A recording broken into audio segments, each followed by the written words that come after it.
자, 일단 그 고용 시장이 좋은 발표가 나왔죠. 고용률이. 네. 그런데 다행스럽게 일단 상승은 했어요. 그러니까 이게 제 이제 아까 대표님께서 말씀하셨는데 이 미국 시장 오르긴 올랐는데 주말 내내 불편한 상황이었거든요. 왜냐면 이게 참 아이러니한 게도 좋으니까 경기가 그러니까 미국 경기만 좋은 거죠.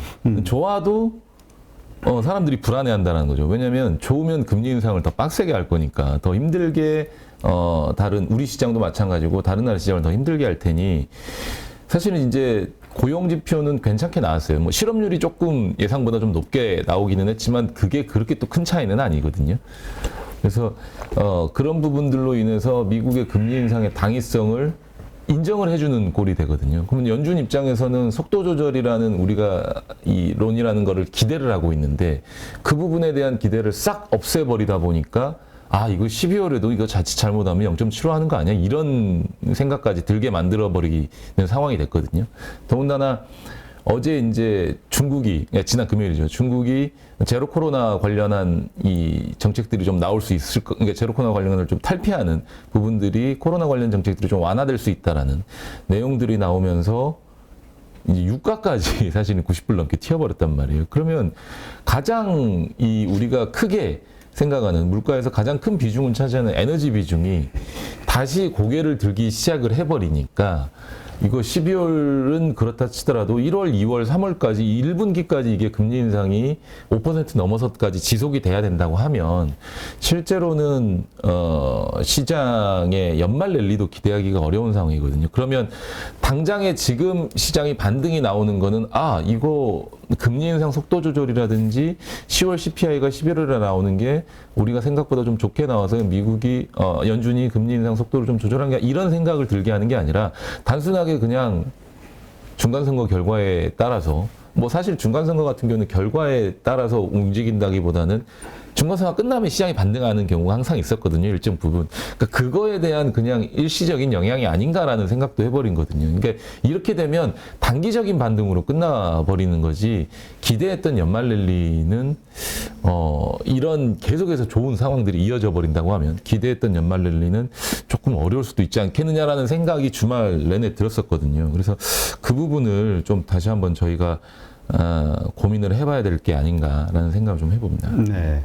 근데 또 일각에서는 계속해서 지금 뭐 2분기서부터 또 3분기 계속 미국 경기 침체에 대한 이야기하면서 안 좋게 될 것이다라는 이야기를 했지만 자꾸 확인되는 건 괜찮네. 그러니까 이제 또 4분기 안 좋을 거라고 그러는데 만약 4분기 또 좋아지면 네. 그렇다면 이제 결국은 경기 침체에 대한 두려움 이거보다도 그냥 이렇게 그냥 좋아지는 어떤 모습이 보여지는 게 아닐까. 문제가 미국만 이런다라는 거예요. 그렇지. 미국만 이런다라는 거예요. 그러니까 미국 입장에서는 무슨 생각을 하냐면 우린 너무 좋으니까 계속 금리 인상해야 돼. 근데 다른 국가 정부들 같은 경우는 은행들 같은 경우는 제발 그만해줘. 니네 때문에 우리 죽을 것 같아. 야, 우리는 지금 너무 좋아가지고 지금 빨리 죽여놔야지 우리가 나중에 먹고 사는데 니네 우리가 돈 풀어가지고 그동안 잘 먹고 잘 살았잖아. 왜 우리가 고통 분담을 니네 고통 분담까지 해야 해 하고 금리 인상을 계속해서 해버린다라는 거거든요. 그러니까 안 좋은 상황이 아니라 너무 좋은 상황이라는 거예요. 그러니까 산타랠리는 나온다. 단 미국에서만. 그렇죠. 그렇지. 이 얘기가 나오는 거야. 이 얘기가 나오는 거죠. 그렇지. 근데 산타랠리가 나온다. 단 미국에서. 대신 또 뭐가 있냐면 미국에서만 산타랠리가 나오는 게 합리적인데 우리가 영향을 안 받을 수 없잖아. 안 받을 수는 그러니까 나스닥이 상승하면 우리도 투심이 좋아지니까. 긍정적인 어떤 인덱스 지금은 사실은 이제 시장 전반적인 수급이 액티브형 수급보다는 인덱스형 수급들이 굉장히 많기 때문에 굉장히 많고 거의 대부분이 인덱스형 수급이죠. 그러니까 미국 시장이 상승을 한다고 하면 글로벌 시장에서도 어디는 괜찮을 것 같아 해서 인덱스 수급들이 싹 들어앉아주면 그거 가지고 어느 정도 일정 부분 랠리는 할 수 있는 것들이 있기는 하죠. 그러니까 그런 것들. 그러니까 지금은 이렇게 보니까 돌아가는 상황들이 상식선에서 움직이진 않고 네. 투자 심리에 따라서. 근데 투자 심리는 뉴스 하나하나에 막 움직여 버리니까 그런 것들 감안해 봤을 때 그게 변수가 되지 않을까. 문제는 좋으면 좋은 대로 좋게 받아들여야 되는데 좋으면 안 좋게 받아들여서 문제는 좋아서 금리 인상을 계속해버리면 그게 투심을 악화시킬까 봐 그러니까 금리 인상을 좀 더 심각하게 하고 속도 조절이라든지 이런 부분들에서 언급을 하지 않고 또 만약 이번 10일에 발표되는 CPI가 예상보다 안 좋아서 더 높게 발표가 돼버리면 연말 산타랠리를 기대하기가 어려울 수도 있다라는 생각을 해보는 거죠. 네.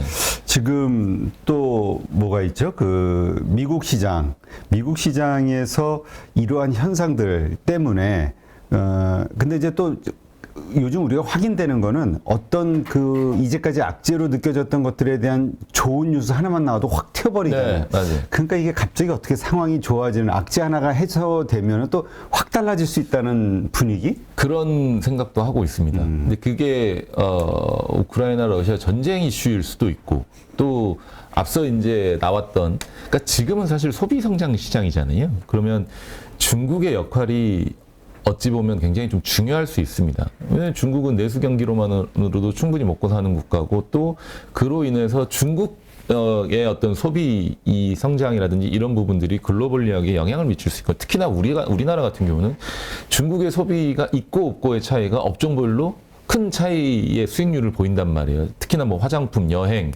카지노, 관광 이런 부분들은 중국 경기 소비 시장이 어떻게 성장하느냐에 따라서 수익률이 확 달라지고 콘텐츠 시장도 마찬가지고요. 그렇기 때문에 이번 중국의 정책 스탠스의 변화, 그러니까 코로나 관련된 정책 스탠스의 변화, 그리고 지금 이 새로운 시진핑 정부가 얘기하는 거는 경제 성장에 대한 부분들을 강력하게 피력을 하고 있단 말이에요. 그래서 중국의 소비 시장이 어떤 식으로 바뀌느냐에 따라서 동남아시아, 이 아시아 국가, 특히나 우리나라 같은 경우는 시장의 어떤 미국 시장과의 디커플링이 일어날 수도 있는 가능성도 있기는 합니다만. 전반적으로의 이 우리가 비춰지는 통화 정책이 과연 어느 상황으로 바뀌느냐는 우리가 지금 현재 상황에서 예측하기로는 어렵잖아요. 그러니까 안 좋은 쪽으로 흘러갈 수밖에 없는 상황이기 때문에 긴장의 끈을 놓칠 수는 없을 것 같아요. 그리고 그게 만약에 내년에도 이 소비 시장이 계속해서 위축되고 안 좋아진다라고 하면 결국은 뭐 시장의 이 선행하는 어떤 경기 선행 지수는 계속 꼬그라질 수밖에 없는 상황이라서 침체로 갈 수밖에 없죠. 근데 또 이제 그 피크아웃에 대한 기대감이 생기고 이제 있죠. 금리 올릴 만큼 다 올렸잖아요. 네, 올릴 만큼 올렸죠. 지들이 올려봐야 뭐 네. 1% 네. 안쪽인데. 네, 맞습니다. 그 얘기도 제가 누차 해왔던 얘기거든요. 그래서 이제 뭐 채권 같은 이제 투자 상품에 대한 국채라든지 이런 부분에 대한 언급도 제가 드렸던 거고 실제로 뭐 5% 이상 올린다, 뭐 6% 이렇게 갈 수는 없어요. 그렇게 가기에는 미국도 부담스러운 상황이거든요. 그렇죠. 그러니까 안 잡힌다고 해서 계속 올린다는 건 아니고요. 저는 제발 이번 이 10월 CPI가 그냥 8%대만 나왔으면 좋겠어요. 그냥 평균만 해라. 평균만 아니 유지만 되면 이 CPI라는 게 계속 확 8%, 7%, 6%, 5%, 4% 이렇게 꺾여야 잡힌다는 건 아니거든요. 그치. 6개월 정도 횡보만 하면 그건 잡혔다는 거예요.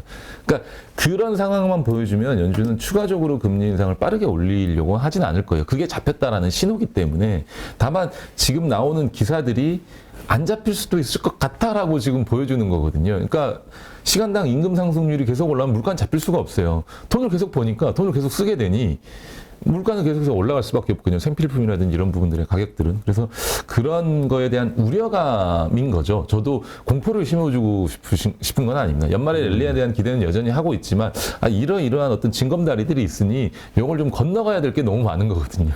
네. 참 시간 빨리 지나가요. 아니 이제 뭐 금리 인상에 대한 얘기 나왔던 게 어제 같고 그렇죠. 그리고 오스틴 임플란트 사건 터지면서 올 한 해 첫 1월 시작을 했는데 벌써 1년이 후다닥 지나가네. 네네네. 앞으로도 한 몇 달만 더 버티면 되는 거 아니야? 이런 생각. 금방 또 가는 거 아니야? 이런 생각이 또 들기도 하는데. 네, 하여튼 그렇습니다. 자, 이제 국내 시장 한번 가볼까요? LG노텍과 애플카. 이거는 지난 금요일 날 나왔는데 이 얘기가 이제 텔레그램을 통해서 좀 돌았나 봐요. 그러니까 네, 확인된 건 아니고 루머? 네, TF 뉴스로도 나왔네. 뉴스로 나왔는데 날짜를 한번 보세요. 2021년 9월 3일 날 나온 뉴스를 한번 작년 네, 작년 9월에 나온 뉴스. 13개월 전 뉴스네. 작년 9월에 한번 나왔던 뉴스를 해외 이제 신문에서 뭐 2일날 중국 경제일보가 폭스콘은 애플카를 직접 언급하지 않았지만 미래자율주행 전기차 시대에도 폭스콘의 주문자 위탁 제조 역할은 변하지 않을 것이라고 밝혔다라는 이 기사를 가지고 애플카 조립도 맞을 것이라는 점을 넌지시 드러내고 있다. 뭐 이런 얘기들을 가지고 내년에 애플이 애플카 프로젝트를 다시 시행을 하면서 LG 이노텍, LG전자, 뭐 LG가 TF팀을 꾸릴 것이다. 꾸릴 수 있다라는 얘기들이 이제 텔레그램을 통해서 돌았는데 이게 실은 21년 9월 뉴스에 한번 나왔던 얘기거든요. 그래서 확인된 뉴스는 아니고 그럴 수도 있다라는 내용이기 때문에 이 부분만 가지고 너무 급하게 쏠리실 필요는 없을 것 같고 다만 전장 사업 부분, LG전자 전장 사업 부분이 굉장히 빠른 속도로 좀 성장을 하고 있어요. LG 이노텍의 뭐 카메라 부품 쪽 관련해서도 차량용 쪽에 이제 투입되는 물량들이 조금씩 많아지고 있는 상황이고, 그래서 실은 9년 만에 처음으로 이제 연간으로 흑자 달성을 할 가능성이 높아졌습니다. VS 사업 부분, 전장 사업 부분이. 북미하고 유럽 쪽에서 매출이 대부분이 발생을 하고 있고요. 그로 인해서 실은 수주 역시도 예상보다 15조 원 가량 더 많은 수주를 좀 따낼 것으로 보고 있습니다. 그래서 뭐 3, 4분기 수주가 굉장히 좀 빠른 속도로 증가를 했고 환율 상승 뭐 등에 따라서 연말에 대략 한 80조 원 정도 가량의 수주 잔고를 확보할 전망입니다. 이렇게 되면 뭐 전장에 대한 어떤 기대감은 여전히 살아있는 상황이고 그로 인해서 LG전자의 이 주가 자체를 바라보는 게 이제 다른 방향으로 좀 보셔야 되는 건 맞는데 애플카를 가지고 확신을 하고 좀 들어가실 필요는 없다라는 거거든요. 그래서 물론 이게 붙어주면 모멘텀이 너무 세게 불어가지고 따라 붙어야 되면 맞지만 이거를 확인되지 않은 거를 확인이 됐다라고 뭐 말씀을 드릴 수도 없는 거기 때문에 그런 부분들만 가지고 보시지 마시고 만약 LG전자를 보신다고 하시면 차라리 이런 어떤 이슈 그냥 해프닝으로 끝나고 주가가 어느 정도 좀 조정을 받았었을 때 전장 사업 부분의 어떤 성장성 그리고 추후에 애플카 모멘텀이 붙을 수 있는 가능성을 가지고 저가 매수 전략으로 좀 들어가셔야지 이걸 가지고 달리는 말에 쫓아타기에는 조금 어려운 상황이다라고 좀 말씀드리고 싶습니다. 네. 네, 알겠습니다.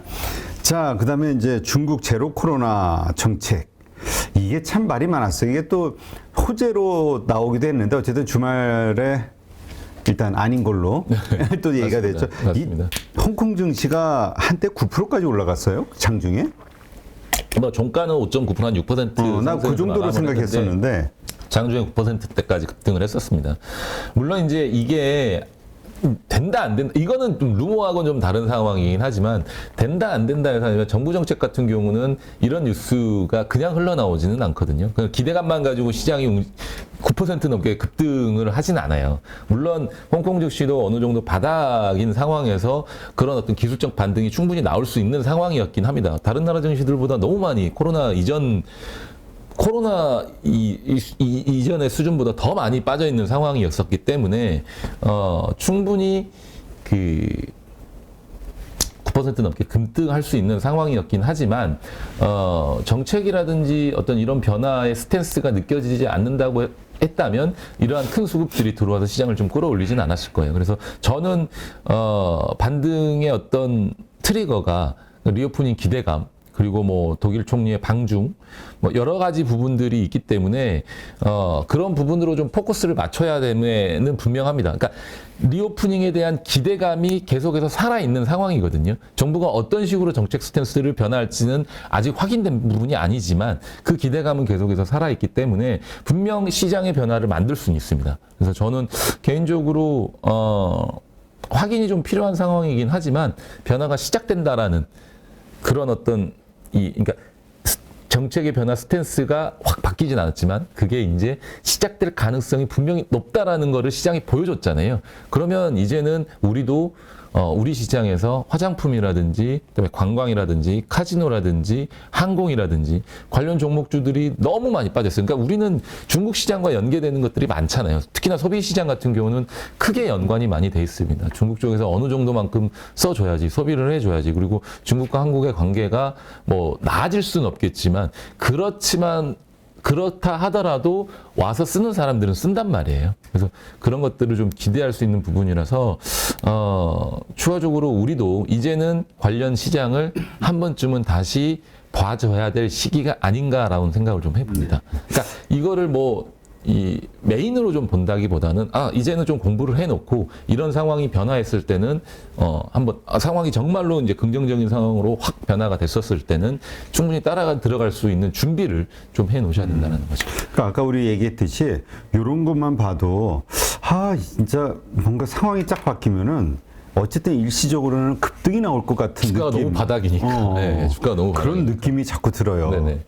근데 지금 사실 중국도 그렇고 이제 미국은 너무 좋으니까 계속해서 그런 어떤 금리 인상 긴축을 가는데 다른 데는 안 좋잖아요. 네. 당장 우리만 해도 지금 뭐 신용이 어쩌고 저쩌고 막 지금 네. 위기 얘기가 나오는데 이제 담보대출 금리 8% 9% 가면은 한 4억 대출에 300만 원이 넘어가더라고요. 300만 원, 400만 원이 다 되는 금액인데 그러면 기본적으로 대기업 과장 차장 연봉이 실수령으로 8천, 9천이라고 한다면 월에 한 세후로 받는 금액이 500만 원, 600만 원 내외일 텐데 이자로 300만 원 하면 300만 원 가지고 써야 되거든요. 맞벌이가 아닌 이상은 버티기 힘든 상황이 발생을 하는 거죠. 우리나라 같은 경우. 그러니까 지난이 아니지. 그 주말에 그 서준식 교수 신한 BNP 파리바 자산운용 부사장 하다 지금 이제 교수하시는데 이분이 이제 그런 지금 금리 인상을 만약에 미국 따라서 우리 한국이 하게 되면 한국은 외환위기가 올 수도 있다. 이런 이제 이야기를 하는데 거기에 달린 댓글들을 보니까 무슨 경제를 아냐면서부터 시작해서 악플이 많이 달리더라고. 그러니까 많은 분들의 또 의견은 그럼에도 불구하고 그러니까 지금 금리를 한국도 미국처럼 올려야 된다. 이 자본의 역유출 이게 오히려 더 심각한 문제다라고 보는데 근데 이 현장에 있던 사람들의 이야기는 그러면 이 한국은 더 무너지게 될 수도 있다라는 그 고민을 많이 하는 것 같더라고요. 내수 경기에 대한 이제 상황들이 그러니까 지금은 금리를 인상을 하고 있는 구간이잖아요. 완료가 된 시점이 아니란 말이에요. 하고 있는 구간에서 1년 전에 고정금리로 대출을 받아요. 그러니까 대부분 이제 변동금리를 하더라도 1년 동안은 고정으로 가잖아요. 중간에 변하지 않고. 그럼 1년 뒤에 금리가 변동을 합니다. 그러면 지금 기준금리가 3.75 이렇게 한다고 하면 예전 1년 전에는 기준금리가 2%였었어요. 그러면 1년 전에 금리를 현재까지는 계속 내고 있는데 앞으로 한 3, 4개월, 5, 6개월 뒤에는 이제 다시 지금 확인된 기준금리로 바뀐단 말이에요. 계속해서. 그러면 금리 인상을 하고 있는 도중에는 느낌이 없어요. 이게 어느 정도 마무리가 되고 1년이 지나고 6개월이 지나고 2년이 지나면 또 고정금리를 3년 고정금리를 하시는 분들도 계시고 2년 고정금리로 하시는 분들도 계신단 말이에요. 근데 변동금리로 바뀌는 그 시기가 딱 돼버리는 순간 이제는 부담으로 작용하기 시작을 하는 거죠. 그러니까 지금은 못 느껴요. 여전히 이 담보대출이라든지 여전히 대출이라든지 이런 부분들이 줄어들지 않고 늘어나는 이유가 그런 이유거든요. 하지만 이게 내년이 되게 되면 그거에 대한 이제 폭풍이 계속해서 불어닥칠 거라는 거거든요.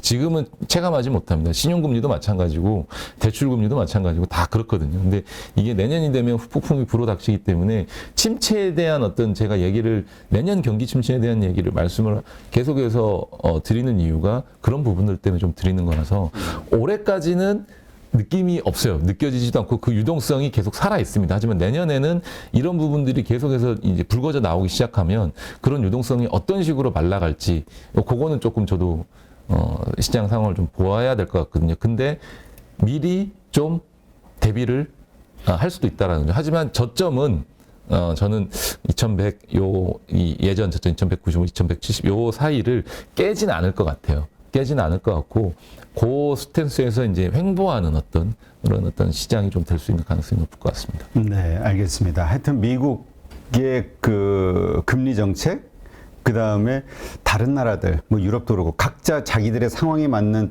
뭐 일본하고 중국은 이미 그렇게 나왔고 호주도 그렇잖아요. 네, 역으로 맞습니다. 금리 인하하고. 그러니까 이러한 현상들, 유동성 풀고 이러한 현상들이 또 어떤 그 세계 경제에 어떤 영향을 미칠지도 걱정하는 결국은 분들도 있긴 하더라고요. 미국의 중간선거 이후에 각국 정부의 이제 정책 스탠스들이 이제 나올 거거든요. 공화당도 사실은 이제 자기가 주도권을 잡게 되면 민주당보다 더 입김이 세지면서 하고 싶어하는 어떤 여러 가지 정책 스탠스들이 나올 거니까 그거에 따라서 또 시장 분위기가 달라질 수도 있으니 한번 그 부분은 좀 시간을 가지고 지켜보셔도 될 것 같습니다. 네. 자, 한화가 폴란드, 이거 폴란드 관련해서 이 무기 수출하는 거는 계속 있었던 얘기 아니에요? 새로 나온 뉴스 또 있나요? 아니요. 이게 이 천무 같은 경우는 5조 원은 1차 실행 계약이 된 거고요. 추가로 진행이 된 것 같습니다. 자주포, K9 자주포, 그다음에 이 천무, 그다음에 이제 하나 남은 게 이제 장갑차거든요.